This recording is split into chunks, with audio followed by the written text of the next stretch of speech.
नमस्कार। सत्यराज लॉस में आप सभी का बहुत बहुत स्वागत है।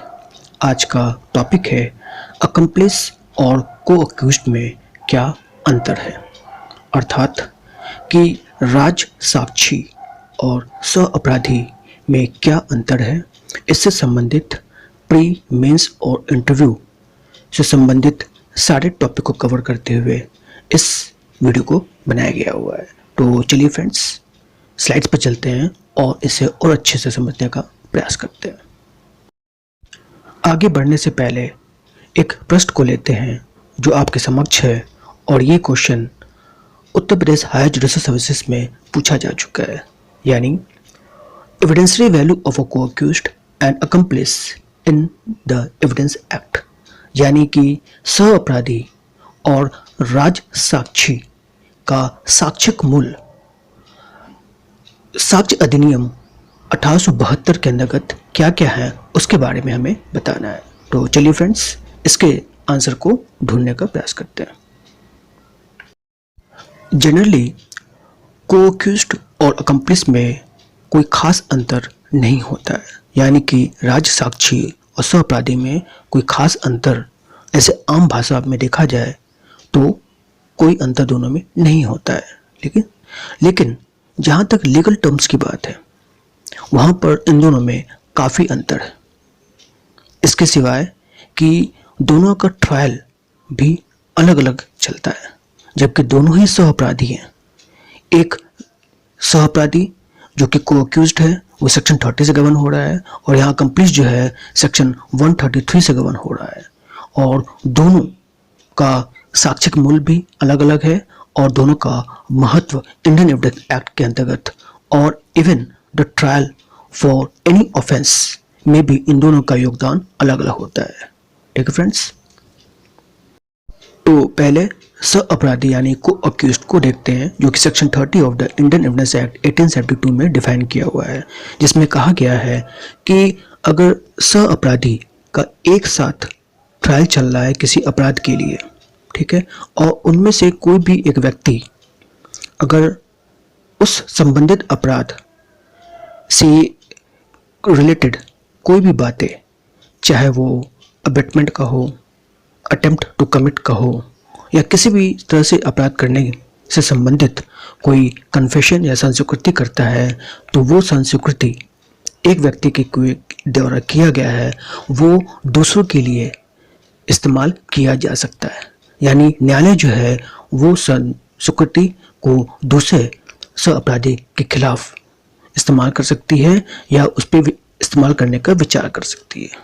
ठीक है, सह अपराधी के साक्ष्यिक मूल्य की बात करें तो पहली बात तो ये है कि इस प्रकार का जो साक्ष्य होता है बहुत ही वीकर होता है, बहुत ही कमजोर प्रकृति का साक्ष्य होता है, पहली बात। दूसरी बात यह है कि इस साक्ष्य के आधार पर हम किसी अन्य आरोपित व्यक्ति के खिलाफ कोई भी जुर्म साबित नहीं कर सकते।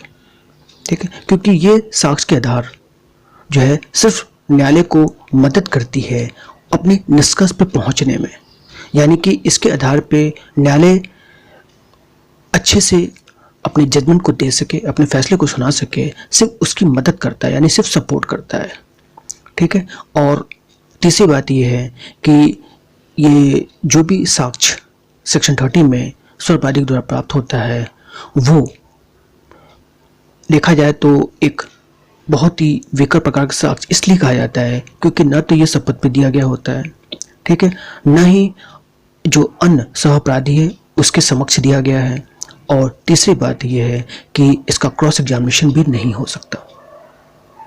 ठीक है, तो जब क्रॉस एग्जामिनेशन नहीं होगा तो ये पता करना बहुत मुश्किल होता है कि जो संस्वीकृति की जा रही है एक सह अपराधी के द्वारा वो उसमें कितनी सत्यता है, ये जानना काफ़ी मुश्किल हो जाता है, और इसीलिए ऐसा साक्ष्य जो है काफ़ी कमज़ोर प्रकृति का माना जाता है, और इसका सिर्फ इस्तेमाल किया जाता है कोरोबोरेशन करने के लिए। इसके आधार पर किसी भी अन्य आरोपित व्यक्ति को हम सजा नहीं सुना सकते। सेक्शन 30 को और अच्छे से समझने के लिए आपके समक्ष दो उदाहरण आया हुआ है, इसको माध्यम से समझने का प्रयास करते हैं। तो देखिए, पहला है कि A and B are jointly tried for the murder of C। ठीक है, A और B दोनों का जॉइंट ट्रायल चलता है C की हत्या करने के खिलाफ। It is the confessed by A ने कन्फेशन किया that B and I murdered C।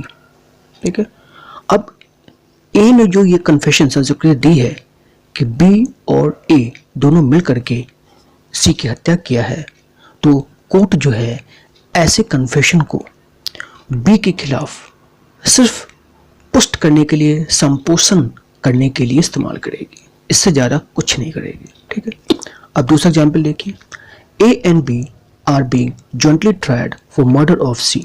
ठीक, A makes a confession in which he says that he along with B went to the room in which C was sleeping।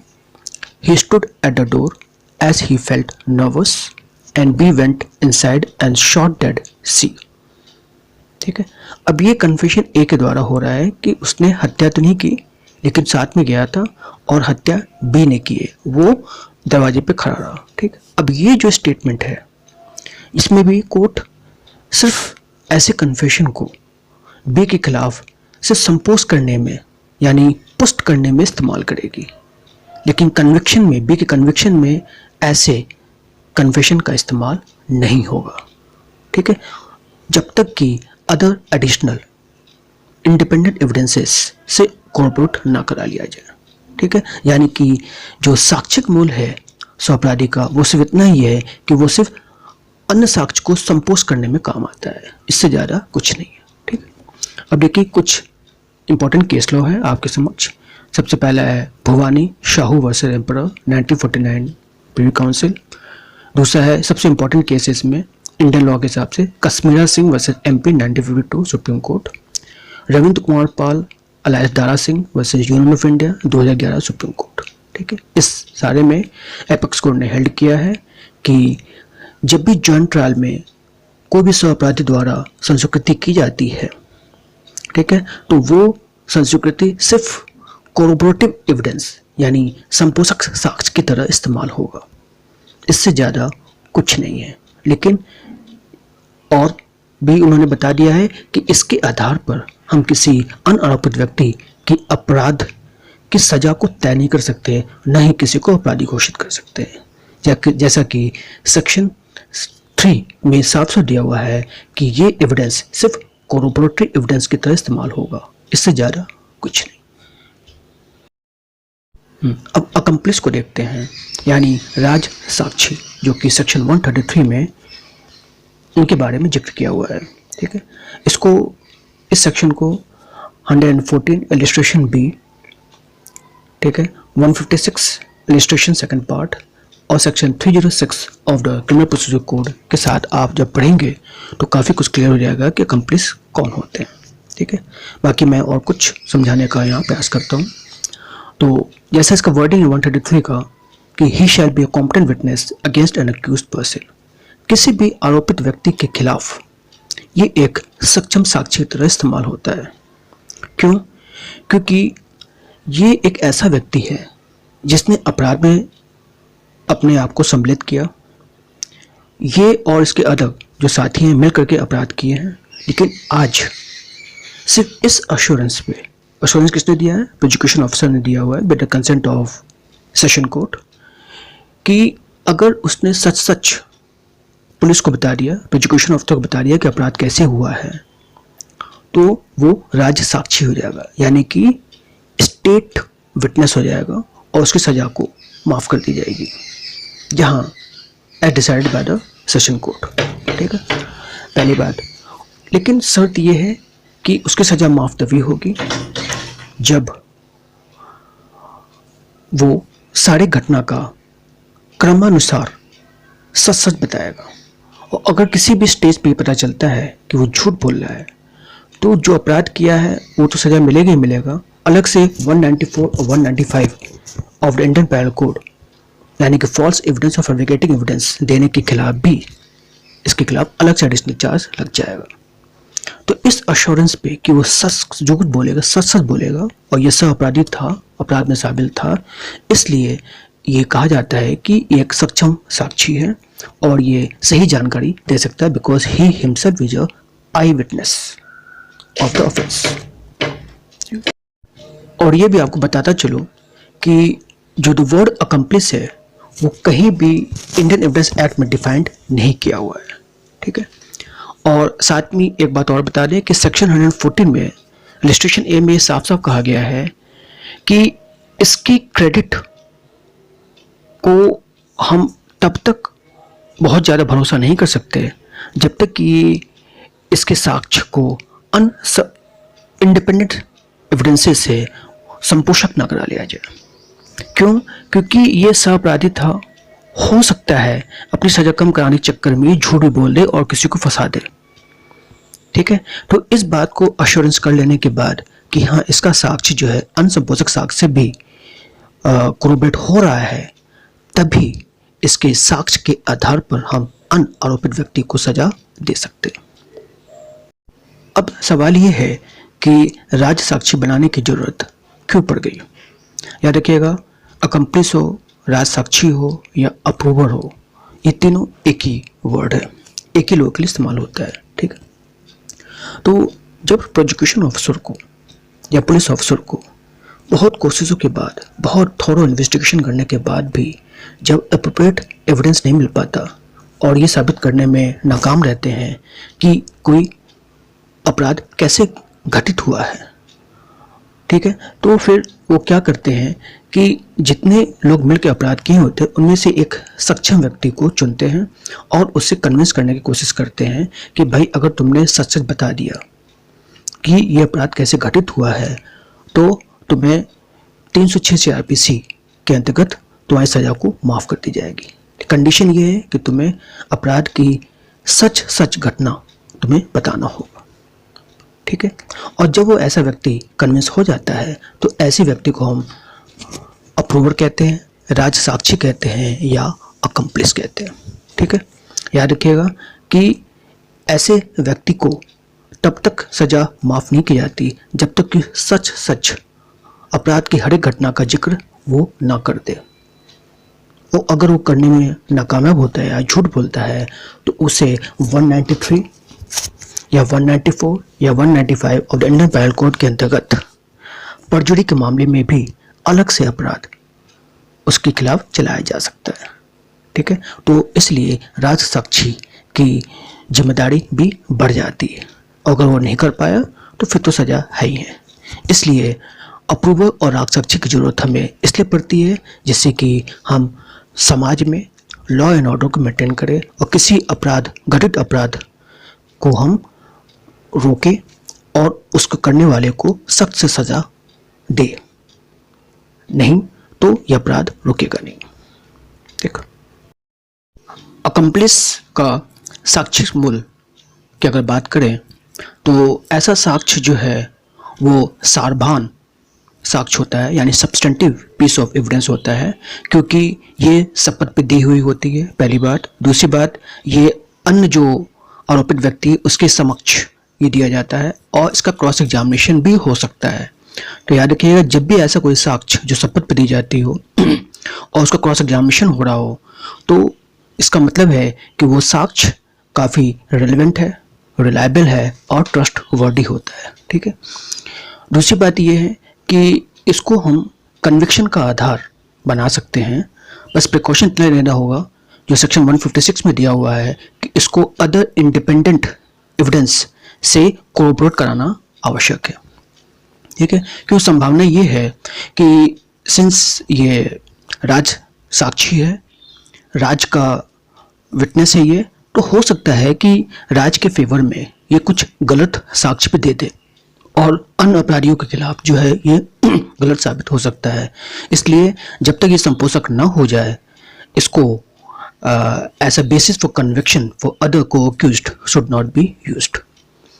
एक बार संपोष हो जाए उसके बाद ये हम किसी भी आरोपित व्यक्ति के खिलाफ उसको अपराध घोषित करने में इस्तेमाल कर सकते हैं।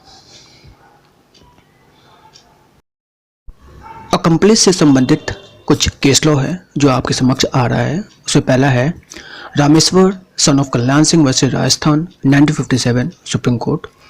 इसमें एपेक्स कोर्ट ने हेल्ड किया है कि अकम्प्लिस के द्वारा कोई भी साक्ष्य जब दी जाती है तो उसको संपोष कराना जरूर, और ये संपोषक किसी भी डायरेक्ट और सर्कमस्टेंशियल एविडेंसेस भी कराया जा सकता है। ठीक है, एग्जाम्पल तौर पे अकम्प्लिस कौन कौन हो सकते हैं वो आपके समक्ष है। देखिए, अकम्प्लिस में बी अ प्रोस्टिट्यूट, वॉलंटरी ब्राइबर जो स्वेच्छा से एक करप्ट व्यक्ति को पकड़ने में इस्तेमाल किया जाता है, ब्राइब दे रहा है वो। रिसीवर स्टोलन प्रॉपर्टी है, and all persons who commit offence jointly, उनमें से कोई व्यक्ति अकम्प्लिस हो सकता है।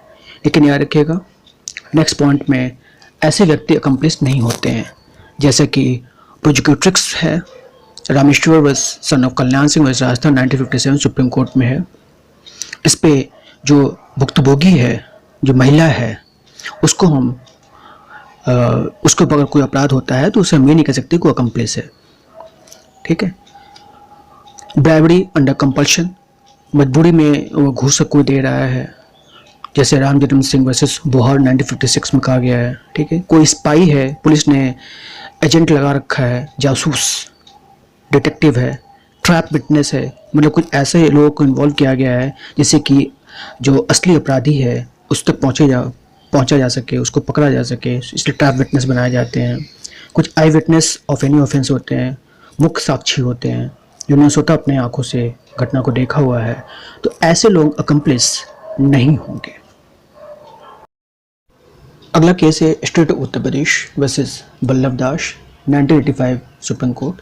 इसमें एपेक्स कोर्ट ने हेल्ड किया है कि जो हितबद्ध साक्षी होते हैं या इंटरेस्टेड विटनेस होते हैं जिसके फ़ायदे के लिए अपराध किया गया है, कोई जरूरी नहीं है कि हर हितबद्ध और interested witness is a prover वो राज साक्षी हो। ठीक है, और जब तक कि कोई इंडिपेंडेंट एविडेंसेस से वो प्रूव ना हो जाए, हर इंटरेस्टेड विटनेस अप्रूवर नहीं हो सकता।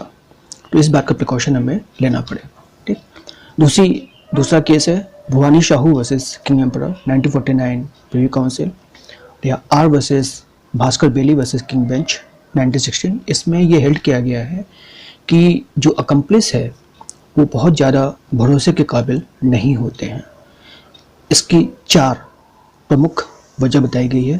पहली वजह है कि वो खुद अपराधी रहा है, दूसरा वो खास अपराध में सम्मिलित रहा है, और उसकी टेंडेंसी है क्योंकि वो साथियों के साथ मिलकर अपराध किया तो मानी बात है अपने साथियों को बचाने का वो भरसक प्रयास करेगा। और तीसरी सबसे बड़ी बात है कि हो सकता है कि अपने साथियों को बचाने के लिए, अपराध को छुपाने के लिए वो साक्ष्यों के साथ हेरफेर करे, चीटिंग करे, या कुछ गलत साक्ष्य देने का, फैब्रिकेट करने का या मिसयूज करने का भी अपराध या कोशिश कर सके। इसलिए न्यायालय को चाहिए कि ऐसे साक्ष्यों के साक्ष्य को रूल ऑफ प्रूडेंस या रूल ऑफ कॉशन, जो कि section 114 of the Indian evidence act में दिया हुआ है, संवज्ञा का नियम के अंतर्गत उसके साक्ष्य को ग्रहण करना चाहिए। ठीक है, और तब किसी नतीजे पे पहुंचना चाहिए।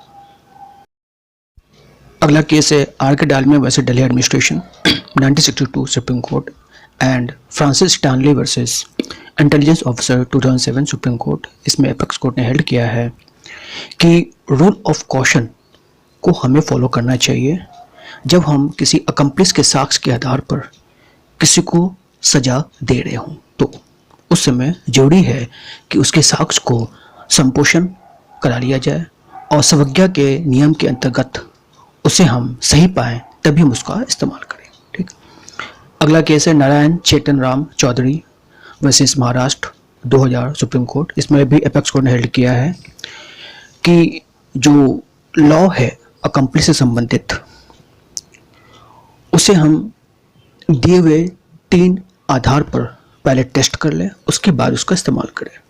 पहला ये है कि जब भी सेक्शन 132 को पढ़ें, उसके साथ साथ रूल ऑफ कॉशन यानी सेक्शन 114 को भी पढ़ें, और जब दोनों साक्ष्य का पुष्टि हो जाए तभी हम किसी अन्य अपराधी को उसकी सज़ा मुकर्रर कर सकते हैं, उसको कन्विक्ट कर सकते हैं, ठीक है।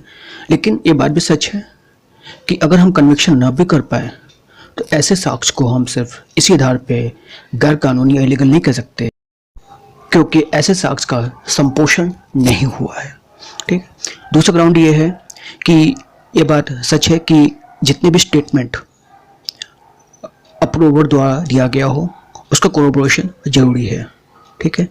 और तीसरा ग्राउंड ये है कि अगर हम किसी को कन्वर्ट करते हैं और अकम्प्लिस के साक्ष्य को बिना अनकोरोबोरेट किए हुए, यानी कि बिना किसी इंडिपेंडेंट एविडेंस से संपोषक कराए बिना ही कन्विक्शन अगर हम इस्तेमाल कर लेते हैं तो ऐसा कन्विक्शन इलीगल नहीं होगा, ठीक है। लेकिन इतना ज़रूरी है कि ऐसे कार्य करने से पहले, यानी बिना कोरोबोरेट किए हुए अगर हम ऐसे साक्ष्य का इस्तेमाल करते हैं तो ऐसी परिस्थिति होनी चाहिए जहाँ पर इंडिपेंडेंट एविडेंस हमारे पास है नहीं या संपोषण करने का हमारे पास कोई और टेस्टिमोनी नहीं है, तभी हम ऐसे एक्शन को ले,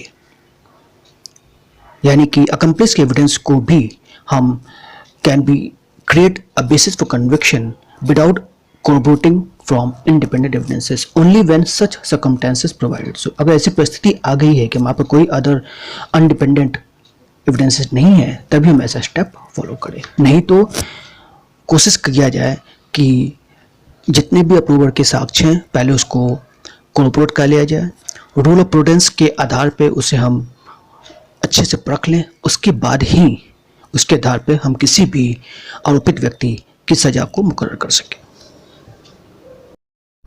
इसीलिए एक समान नियम ये बन गया है कि जब भी हम किसी को दोष युक्त करें, कन्विक्ट करें, तो ऐसे आधार पर करें जो कि संपोषक हो चुका है, ठीक है।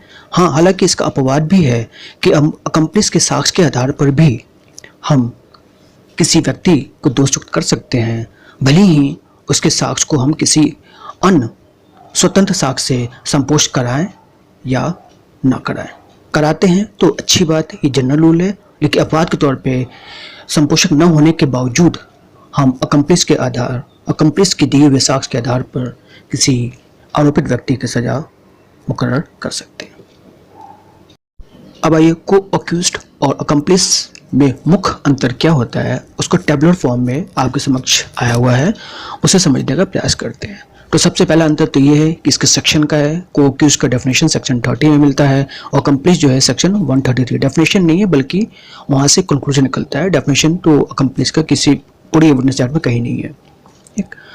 अब को अक्यूज्ड देखिए, ये ऐसा व्यक्ति होता है जो जॉइंट ट्रायल के साथ पाया जाता है, और यानी joint trial for the same offence, उसमें कई अपराधी, उनमें से एक व्यक्ति ऐसा है जो कोई कन्फेशन कर रहा होता है, ठीक। अकम्प्लिस जो है ये एक ऐसा व्यक्ति है, ये भी अपराधी ही है, लेकिन ये एक ऐसा व्यक्ति है जो अपराध में शामिल तो था, लेकिन आज के डेट में प्रोसिक्यूशन के कहने पे इसको सजा को माफ़ करने का वादा किया गया है under section 306 of the CRPC, और इसीलिए ये राज साक्षी हो गया है, न कि सह अपराधी, ठीक।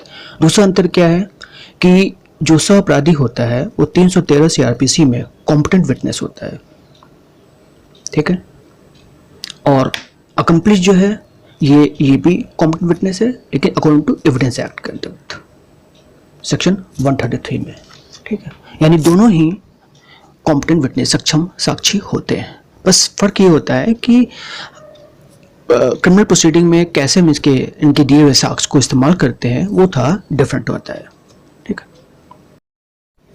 तीसरा अंतर ये है कि सह अपराधी की जो संस्कृति की है ट्रायल के दौरान, अगर वो बात गलत हो जाती है या सही नहीं पाई जाती है तो इसके खिलाफ कोई एडिशनल चार्ज फ्रेम नहीं किया जाएगा, यानी कि कोई और चार्जेस बिल नहीं लगाई जाएगी। लेकिन जहां अकम्प्लिस अप्रूवर है, अगर इसकी बात गलत होती है या अनतुथ पाया जाता है तो पहली बात तो ये कि जिस अपराध के लिए इस पर ट्रायल चलना था रुका हुआ था, क्योंकि इसने वादा किया था कि सच्चाई बताएगा और गलत साबित होती है तो वो फिर से इसके खिलाफ चलना शुरू हो जाएगा, जैसे अन्य अपराधियों के खिलाफ चल रहा है। और साथ ही साथ additional charge of perjury false evidence section 193 का अलग से एक आरोप लग जाएगा। चौथा अंतर यह है कि सह अपराधी के द्वारा दिया गया कोई भी स्टेटमेंट दूसरे अपराधियों के खिलाफ इस्तेमाल करने का एक ऑप्शनल पावर है, यानी कि ये कोर्ट के विभाग के अधीन डिस्क्रिशनरी पावर है कि वो इस्तेमाल करे ना करे, उनकी मर्जी के ऊपर है, ठीक। लेकिन अकम्प्लिस के द्वारा एविडेंस ये तो इस्तेमाल किया जाएगा क्योंकि उनके कहने पे ही, न्यायालय और स्टेट के कहने पे ही इसे क्षमा दिया जा रहा है। लेकिन बस कोर्ट, न्यायालय को ये ध्यान रखना होगा कि इसका इस्तेमाल तब करें जब rule of prudence under section 114 illustration A को ध्यान में रखते हुए पहले रख लिया जाए और फिर उसके बाद उसका इस्तेमाल होता है, ठीक। और लास्ट है कि यहाँ जो सह अपराधी ने स्टेटमेंट दे रखा है वो समानता अपने बचाव में ही देता है, ठीक है, सिवाय संस्कृति को, ठीक। तो यहाँ कोई बात भी नहीं है, वो अपनी मर्जी से देता है, ये समझ करके कि भाई प्ली गिल्टी मानते हुए, तो अपनी इस उम्मीद पे देता है कि उसके अपराध की सज़ा थोड़ा कम कर दी जाए, ठीक है। और यहाँ पर तो भली बात इस्तेमाल की जाती है just to prove allegation upon others, जिससे कि दूसरे का आरोप सही साबित कर सके, इसलिए इसके साक्ष्य को हम इस्तेमाल करते हैं and that to be used with rule of prudence, ठीक है।